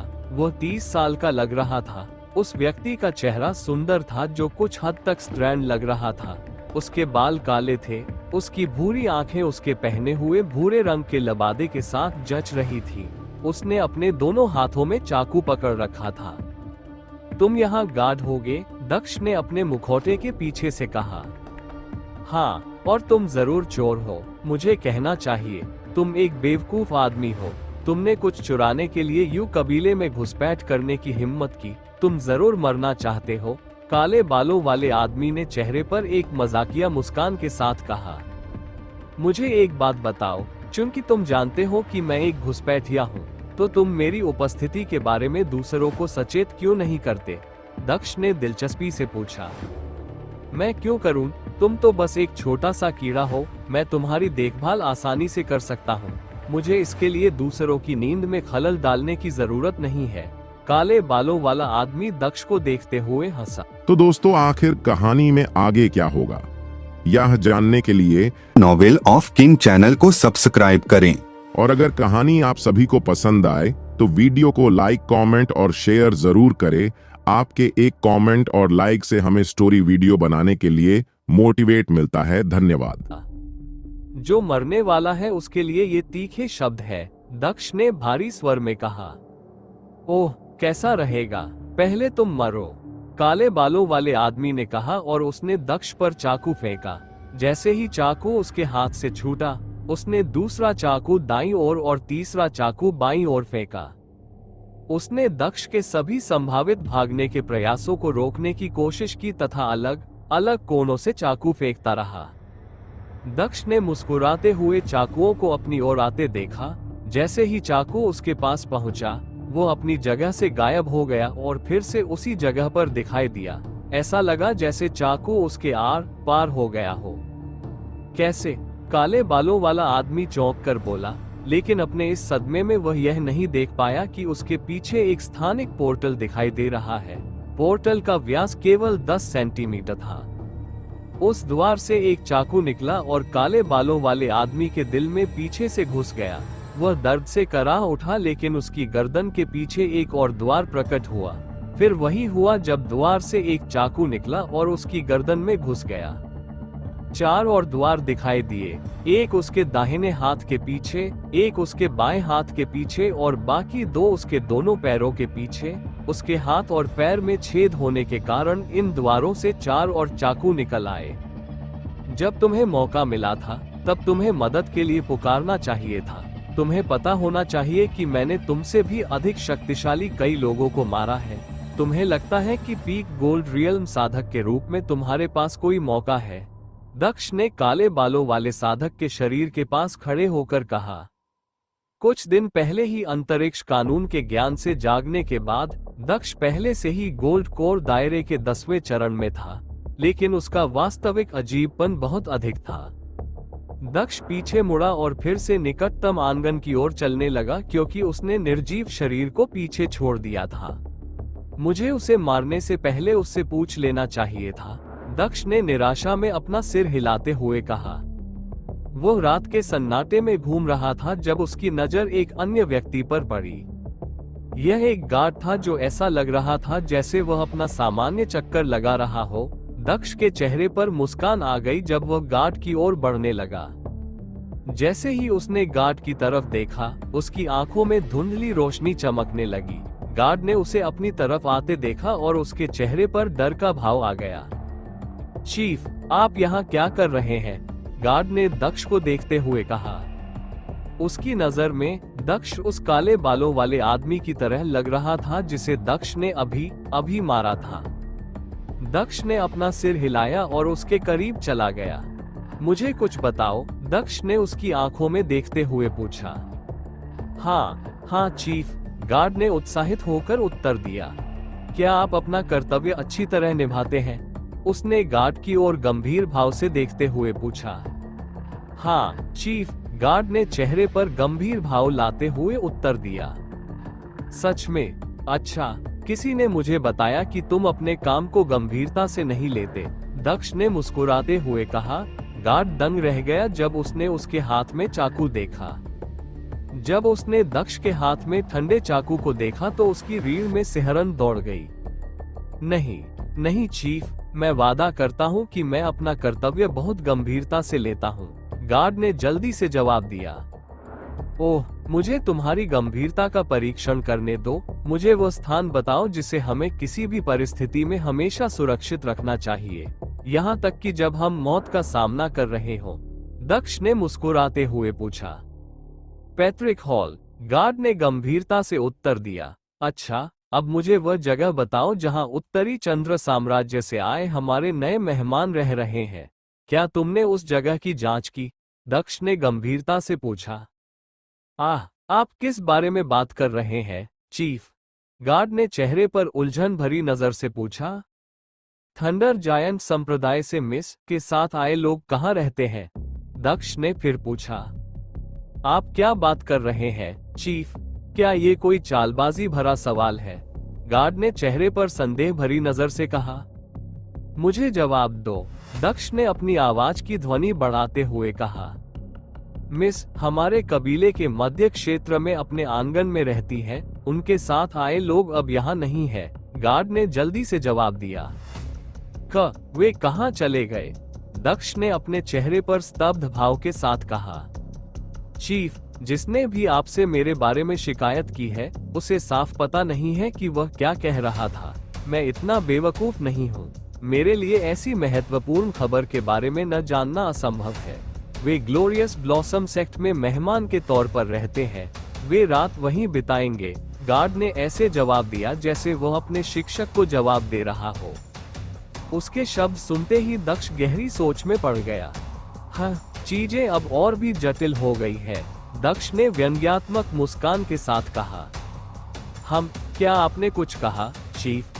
गार्ड ने पूछा जब उसने दक्ष को बुदबुदाते हुए देखा। कुछ नहीं, तुमने अच्छा किया, दक्ष ने उस व्यक्ति के करीब जाते हुए कहा। उसने अपने हाथ गार्ड की ओर बढ़ाए और उसके दोनों गालों पर रख दिए। आह चीफ, गार्ड ने अपने चेहरे पर संदेह भरी नजर से कहा। तभी अचानक उसकी आंखें चौड़ी हो गईं, उसका सिर मुड़ गया क्योंकि उसका अगला हथियार टूट गया। वह बेजान होकर फर्श पर गिर पड़ा। मामूली भ्रम, एक अद्भुत कौशल जो मुझे भ्रम के नियम के क्षेत्र से प्राप्त हुआ। काश इसमें ऐसी सीमाएं न होती। यह एक बहुत शक्तिशाली कौशल होता, दक्ष ने सोचते हुए अपना सिर हल्के से हिलाया। वो पीछे मुड़ा और बाहर निकलने की ओर चलने लगा। वह जिस तरह चुपचाप आया था, उसी तरह चुपचाप चला गया। उसके जाने के 3 घंटे बाद उस जगह पर जोरदार चीख गूंजी। आखिरकार मृत रक्षकों की लाशें मिली। पूरे कबीले में डर का माहौल था। कुलपति और सभी बुजुर्ग लोग सतर्क हो गए और घुसपैठियों की तलाश शुरू कर दी। जल्द ही प्रवेश द्वार पर मौजूद 4 सुरक्षा कर्मियों के शव बरामद हुए। उन्होंने पूरी रात खोजबीन की लेकिन घुसपैठिए का कोई सुराग नहीं मिला। जब वे पूरी ताकत से घुसपैठिए की तलाश कर रहे थे, दक्ष अपने बिस्तर पर गहरे विचारों में खोया हुआ था, क्योंकि वह कल के लिए कोई योजना बनाने की कोशिश कर रहा था। वो नहीं चाहता था कि कुछ भी गलत हो, क्योंकि अगर कोई समस्या हुई तो स्थिति खतरनाक हो सकती थी। दक्ष पूरी रात सो नहीं सका क्योंकि वह कम से कम खामियों वाली योजना बनाने की कोशिश कर रहा था। सुबह होते ही पूरा लेक्टिन शहर उत्साह से भर गया। आज आखिरकार लंबे समय से प्रतीक्षित संयुक्त प्रवेश परीक्षा का दिन आ गया। जिन लोगों के परिवार के सदस्य परीक्षा में भाग ले रहे थे, वे आशान्वित थे और अपने प्रियजनों की सफलता के लिए प्रार्थना कर रहे थे। सुबह होते ही पूरा लेक्टिन शहर उत्साह से भर गया। आज आखिरकार लंबे समय से प्रतीक्षित संयुक्त प्रवेश परीक्षा का दिन आ गया। जिन लोगों के परिवार के सदस्य परीक्षा में भाग ले रहे थे, वे आशान्वित थे और अपने प्रियजनों की सफलता के लिए प्रार्थना कर रहे थे। जिन लोगों के साथ कोई करीबी नहीं था, वे भी उत्साहित थे, क्योंकि वे इतने सारे स्वर्गीय प्रतिभाशाली लोगों को एक दूसरे के खिलाफ प्रतिस्पर्धा करते और अपने कौशल का प्रदर्शन करते देख पाएंगे। जल्दी करो, प्रवेश परीक्षा जल्द ही शुरू होने वाली है। अगर आप हमें देर कर देंगे तो हम परीक्षा से चूक जाएंगे। एक पत्नी ने अपने पति से कहा, जो उसके तैयार होने का बेसब्री से इंतजार कर रहा था। अरे, मेरा भतीजा परीक्षा में भाग ले रहा है। वह निश्चित रूप से ग्लोरियस ब्लॉसम संप्रदाय द्वारा चुना जाएगा, एक मोटे आदमी ने अपने दोस्तों से कहा और ग्लोरियस ब्लॉसम संप्रदाय की ओर चल पड़ा। पूरे शहर में संप्रदाय प्रवेश परीक्षा की चर्चा थी। चाहे बूढ़े हो या जवान, हर कोई इसके बारे में बात कर रहा था। हम आखिरकार यहाँ पहुँच गए हैं। हमें बहुत समय लगा, लेकिन आखिरकार हम अपनी मंजिल पर पहुँच गए। 18-19 साल की एक लड़की ग्लोरियस ब्लॉसम सेक्ट के प्रवेश द्वार के सामने खड़ी थी। उसके बाल लाल रंग के थे जो कंधों तक पहुंच रहे थे। यात्रा लंबी थी, लेकिन बहुत मजेदार थी। उसके पीछे खड़ी 2 लड़कियों में से एक ने मुस्कुराते हुए कहा, हाँ, मैं पहली बार किंगडम से बाहर आई हूँ। यात्रा वाकई मजेदार थी, लाल बालों वाली लड़की ने मुस्कुराते हुए जवाब दिया। कुछ और लोग उसके पास खड़े थे और चारों ओर देख रहे थे। आप सभी संप्रदाय प्रवेश परीक्षा में भाग लेने जा रहे हैं। मैं आप सभी को शुभकामनाएं देता हूं। हालांकि मुझे आपको चेतावनी देनी चाहिए कि यह पूरी बात कभी बहुत खतरनाक हो सकती है। इसलिए अगर कभी ऐसी स्थिति आती है जब आप खतरे में हो, तो मैं चाहता हूं कि आप चयन के लिए लड़ाई छोड़ दें। आपका जीवन अधिक महत्वपूर्ण है। 2 बूढ़े लोगों में से एक ने कहा और उनकी ओर देखा। मेई और यू, तुम दोनों परीक्षा में भाग नहीं लोगी, इसलिए तुम्हें हमारे पास ही रहना होगा। सफेद बालों वाले आदमी ने लड़कियों को देखते हुए कहा। हाँ कुलपति, दोनों ने एक स्वर में सिर हिलाकर कहा। मेरे प्यारे पोते, मुझे आशा है कि तुम यहाँ हो। सफेद बालों वाले आदमी ने ग्लोरियस ब्लॉसम संप्रदाय के दरवाजों की ओर देखते हुए सोचा। यदि उन्हें पता होता कि उनका पोता वास्तव में क्या करने की योजना बना रहा है, तो भी यह निश्चित नहीं था कि क्या वो तब भी वही चाहते। वो लॉन कबीले का मुखिया था, तेज प्रताप, उसके साथ लॉन कबीले का सबसे बड़ा बुजुर्ग आयशा, जू, मेई और कबीले के दूसरे बच्चे भी थे, जिन्हें परीक्षा में भाग लेने के लिए चुना गया था। ओह, दिलचस्प है, तो लॉन कबीले के मुखिया खुद बच्चों को ले जाने आए थे। क्या सीनियर रेन को उन पर इतना भरोसा है? पीछे से एक स्त्री की आवाज आए। कुलपति लांग रेन और ग्रैंड एल्डर लांग म्यू उस व्यक्ति की ओर देखने के लिए मुड़े जिसने अभी बात की थी। ओह, अगर ये लिटिल जिंजिंग नहीं है, जैसा कि उम्मीद थी, आप ही वो व्यक्ति हैं जिसे रॉयल्स को लाने का काम सौंपा गया था। तेज प्रताप ने उस व्यक्ति को देखते हुए ठहाका लगाया। यह एक महिला थी। महिला ऐसी लग रही थी जैसे वह 30 के आसपास की हो। उसकी गहरी नीली आंखों में एक अनोखी चमक थी जो उसकी आंखों में देखने वाले सभी लोगों का ध्यान अपनी ओर खींचती थी। उसने नीले रंग का कल्टीवेटर चोगा पहना हुआ था, जिसके सीने पर चांद का चिन्ह बना हुआ था। उसकी पीठ के पीछे एक म्यान था, जिसके अंदर एक भारी तलवार रखी हुई थी। बेशक रॉयल गार्ड्स के प्रमुख के रूप में रॉयल कबीले के सदस्यों की सुरक्षा सुनिश्चित करना मेरा कर्तव्य है, महिला ने चेहरे पर गंभीर भाव के साथ कहा। हा, तुम हमेशा की तरह गंभीर हो, तेज प्रताप ने लड़की को देखते हुए कहा। लड़की ने उसकी टिप्पणी का जवाब देने से इनकार कर दिया। जू यन, मैं आखिरकार इतने लंबे समय के बाद तुमसे मिल पाया, नीली आंखों वाली महिला के पीछे खड़े लड़कों में से एक ने लड़की को देखते हुए कहा। तीसरे राजकुमार यूडिंग, आप भी यहाँ हैं, आयशा ने अपने चेहरे पर एक सहज मुस्कान बिखेरी। बेशक मैं यहाँ रहूंगा, मैं यहाँ एक संप्रदाय में शामिल होने आया हूँ, तीसरे राजकुमार यूडिंग ने चेहरे पर एक चमकदार मुस्कान के साथ कहा। उसके साथ 4 और लोग खड़े थे। वे थे दूसरा राजकुमार आवा, पहली राजकुमारी यू मियाओ, तीसरी राजकुमारी नताशा और दूसरी राजकुमारी। आपके साथ केवल 5 लोग हैं। क्राउन प्रिंस अहम, मेरा मतलब है कि प्रथम राजकुमार यूमिन आपके साथ नहीं आए। ग्रैंड एल्डर लॉन्ग म्यू ने अपने चेहरे पर एक स्तब्ध भाव के साथ कहा। आप जानते हैं कि राजकुमार मिंग का स्वभाव अलग थलग है। वह हमारे बिना ही अकेले चले गए। वह अकेले ही यात्रा करना चाहते थे, जिनजिंग ने बड़े बुजुर्ग को उत्तर दिया। भाई शायद पहले से ही यहाँ आ चुका है, मुझे यकीन है कि हम उसे देखेंगे, दूसरी राजकुमारी ने बीच में टिप्पणी की। वो उनके साथ नहीं है, लगता है वो अभी भी लापता है, दूसरे राजकुमारावर ने सोचा, क्योंकि वो दक्ष को नहीं ढूंढ पाया था।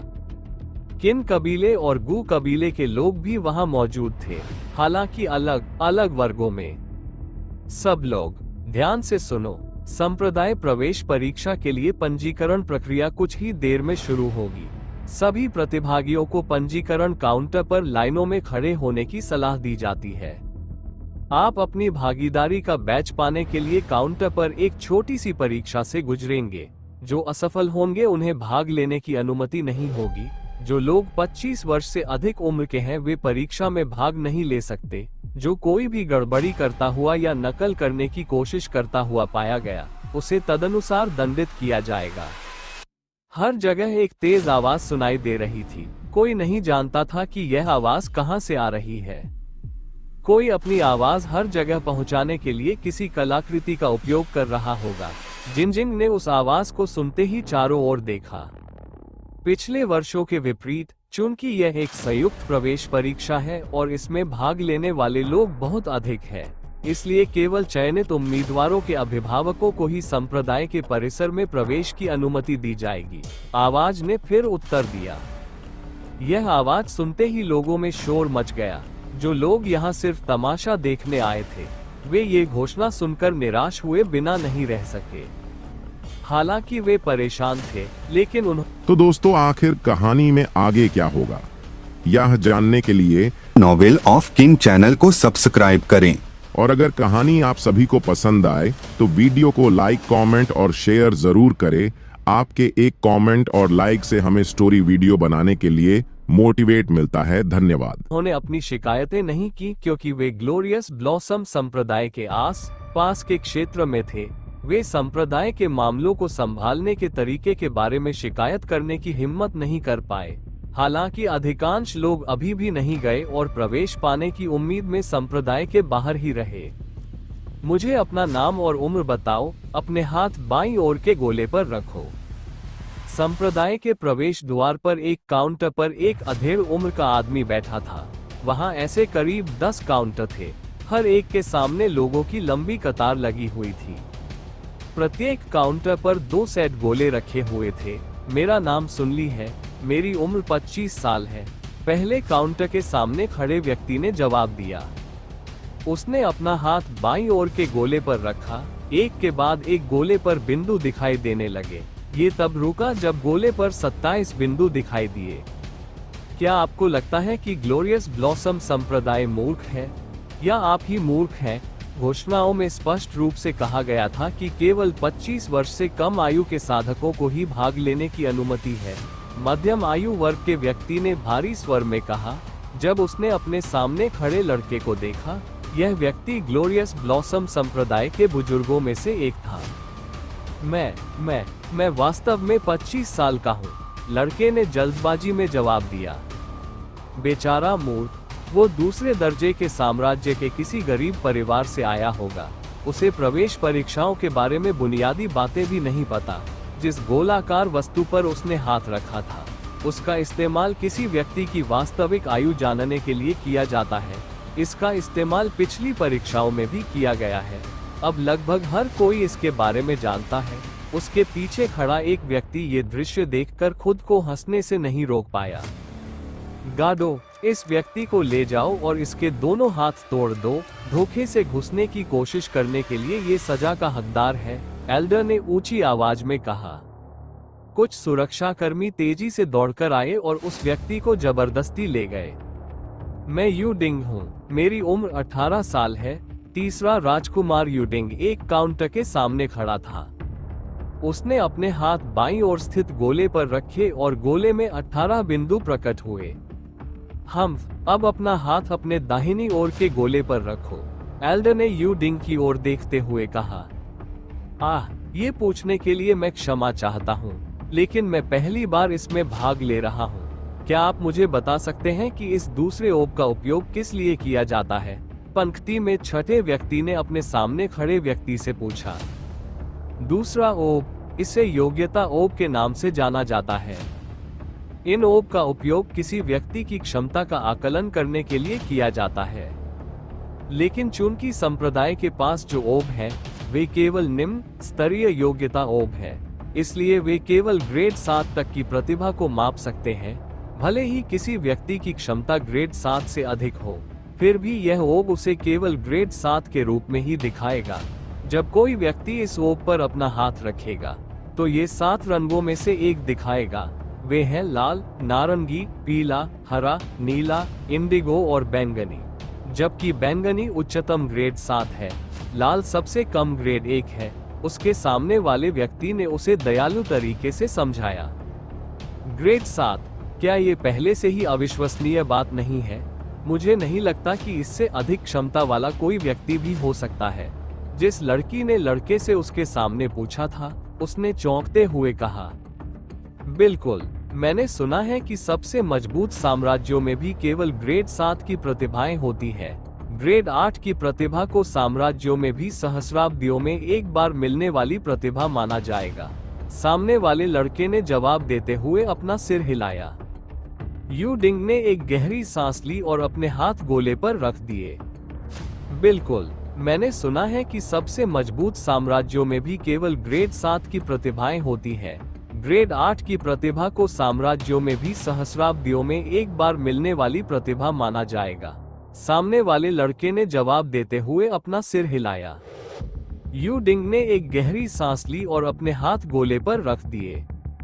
जैसे ही उसने अपने हाथ गोले पर रखे, गोला लाल रोशनी से चमकने लगा, जो जल्द ही नारंगी रोशनी में बदल गया, फिर पीले रंग में। कुछ सेकंड तक इंतजार करने के बाद भी गोले का रंग और नहीं बदला। ग्रेड 3 की प्रतिभा, आप भाग ले सकते हैं। यह आपका भागीदारी बैज है, इसे संभाल कर रखें। यदि आप इसे खो देते हैं तो आपको आगे भाग लेने की अनुमति नहीं दी जाएगी। एल्डर ने सख्त लहजे में कहा। हाँ सर, यू डिंग ने जाते हुए कहा। उसने गार्ड को अपना भागीदारी बैज दिखाया और आसानी से अंदर घुस गया। केवल ग्रेड 1 प्रतिभा, आपको लगता है कि हमारा संप्रदाय एक कचरा पात्र है। एक अन्य एल्डर ने एक लड़के को बेरहमी से डांटा, जिसका हाथ दूसरे गोले पर था। गोला एक कमजोर लाल रोशनी में चमक रहा था। हा, केवल ग्रेड 1 प्रतिभा, वो वास्तव में एक कचरा है। उस व्यक्ति के पीछे खड़े लोग लड़के पर हंसने लगे। चुप हो जाओ, बुजुर्ग ने जोर से कहा। जल्द ही सभी चुप हो गए। तुम परीक्षा में भाग नहीं ले सकते, चले जाओ, बड़े ने चेहरे पर गुस्से के भाव के साथ लड़के से कहा। लड़का चेहरे पर निराशा का भाव लिए लाइन से बाहर चला गया। जब सभी लोग पंजीकरण की प्रक्रिया से गुजर रहे थे, एक व्यक्ति चुपचाप संप्रदाय के आसपास के क्षेत्र में प्रवेश कर गया। उस व्यक्ति ने अपने चेहरे पर काला मुखौटा पहना हुआ था। उसकी लंबाई करीब 5 फीट 11 इंच थी। उसने घुटनों तक का काला कल्टीवेटर लबादा पहना हुआ था। उस व्यक्ति के चारों ओर एक डरावनी आभा थी, जिसके कारण वह बहुत शक्तिशाली दिखाई दे रहा था। किंतु जब वृद्ध साधकों ने उसकी साधना को देखा तो वे आश्चर्यचकित हुए, क्योंकि वे उसकी साधना को केवल स्वर्ण कोर क्षेत्र के चौथे चरण के रूप में देख सकते थे। वह आदमी कौन है? उसके चारों ओर इतनी मजबूत आभा है मानो वह एक पृथ्वी क्षेत्र का साधक हो, लेकिन वो केवल स्वर्ण कोर क्षेत्र के चौथे चरण में है। लोग नकाबपोश व्यक्ति की पहचान जानने के लिए उत्सुक थे। उसके साथ एक और नकाबपोश व्यक्ति भी खड़ा था, जिसने सफेद नकाब पहना हुआ था। दूसरा व्यक्ति स्पष्ट रूप से एक लड़की थी। नकाबपोश व्यक्ति का नाम लॉन्ग चेन था, जिसने अपनी साधना को कम करने के लिए स्वर्ग के कफन का उपयोग किया था, जबकि नकाबपोश लड़की का नाम मिंग्यू था। मैं भागीदारी बैच प्राप्त करूंगा। आप मेरे संरक्षक के रूप में प्रवेश प्राप्त कर सकते हैं, लेकिन जब मैं आपको संकेत दूंगा तो आपको संप्रदाय छोड़ना होगा, ठीक है? इसके अलावा जी किंग और उससे संबंधित किसी भी व्यक्ति से अपनी दूरी बनाए रखें। हम उन्हें इसमें शामिल नहीं होने दे सकते, दक्ष ने मिंग्यू से कहा, जो उसके बगल में खड़ा था। ठीक है, मिंग्यू ने अपना सिर हिलाया। दक्ष आगे बढ़ा और एक लाइन में खड़ा हो गया। जैसे ही वह लाइन में खड़ा हुआ, एक और व्यक्ति आया और उसके पीछे खड़ा हो गया। लॉन्ग चेन लाइन में खड़ा था, हालांकि लाइन बहुत धीमी गति से छोटी होती जा रही थी। ऊब के कारण उसने पीछे मुड़कर देखा, लेकिन उसकी आंखें आश्चर्य से चौड़ी हो गईं, क्योंकि उसने उस व्यक्ति को देखा जो उसके समान खड़ा था। शुक्र है कि उसने मुखौटा पहना हुआ था और उसके भाव सुरक्षित रूप से छिपे हुए थे। आयशा ने आश्चर्य से कहा। वह अभी लाइन पर खड़ी हुई थी और उस व्यक्ति को नहीं जानती थी जो उसके सामने खड़ा था, लेकिन वह व्यक्ति अचानक पीछे मुड़ गया। उसका मुखौटा देखकर वह आश्चर्यचकित हुई, क्योंकि वह नहीं जानती थी कि प्रवेश परीक्षा में कोई मुखौटा क्यों पहनेगा। दक्ष सदमे से स्थिर खड़े रहने के अलावा कुछ नहीं कर सका। क्या तुम्हें कुछ चाहिए? आयशा ने चेहरे पर उलझन भरी नजर के साथ कहा। दक्ष जल्दी से संभल गया और बिना जवाब दिए वापस मुड़ गया। यह अजीब था। आयशा अपने चेहरे पर एक अजीब भाव देखकर आश्चर्यचकित हो गई। उसने इस बारे में सोचना छोड़ देने का फैसला किया। वो यहाँ है, क्या दूसरा उसके साथ आया है? मैं उन्हें इसमें शामिल नहीं होने दे सकता। दक्ष गहरी सोच में पड़ गया। जैसे जैसे लोगों की परीक्षा होती गई, कतारें छोटी होती गईं। जिन लोगों में ग्रेड 2 या उससे ऊपर की प्रतिभा थी, उन्हें भागीदारी बैच दिया गया, जबकि ग्रेड 1 वाले लोगों को वापस भेजा जाता रहा। नाम और उम्र? एक बुजुर्ग ने अपने सामने खड़े व्यक्ति से पूछा। मैं यू झांग हूँ, मेरी उम्र 20 साल है, लड़के ने विनम्रता से जवाब दिया। उसके बाल आसमानी नीले रंग के थे जो कमर तक आते थे। उसकी गहरी नीली आंखें उसके बालों से काफी मेल खाती थीं। उसने अपना हाथ पहले गोले पर रखा। अब अपना हाथ दूसरे गोले पर रखो, बड़े ने सहज भाव से कहा। हाँ, यू झांग ने अपना हाथ दूसरे गोले पर रखा। जैसे ही गोले ने रंग बदलना बंद किया, बुजुर्ग के चेहरे पर आखिरकार मुस्कान आ गई। क्या तुमने देखा? वो आदमी कहाँ से है? अद्भुत, ये ग्रेड 5 प्रतिभा है। नीला, यह नीला रंग है। इस चयन परीक्षा की पहली 5वीं कक्षा की प्रतिभा। उसके पीछे खड़े लोग आपस में बात करने से खुद को रोक नहीं पाए, क्योंकि उन्हें हैरानी से सांस लेने की आवाजें सुनाई दे रही थी। यहाँ तक कि आस पास की लाइनों में खड़े लोग भी दंग रह गए। तो क्या हुआ अगर वो ग्रेड 5 है? पिछली परीक्षाओं में भी ग्रेड 5 वाले बहुत से लोग थे। कुछ लोगों ने ऐसे नाक भान सिकोड़ी जैसे कि इसमें प्रभावित होने की कोई बात नहीं थी। बहुत बढ़िया, जब तुम आए तो मुझे लगने लगा था कि इस साल हमारे पास प्रतिभाएं खत्म हो गई हैं। तुम हमारे संप्रदाय के लिए एक अच्छा जोड़ होगे।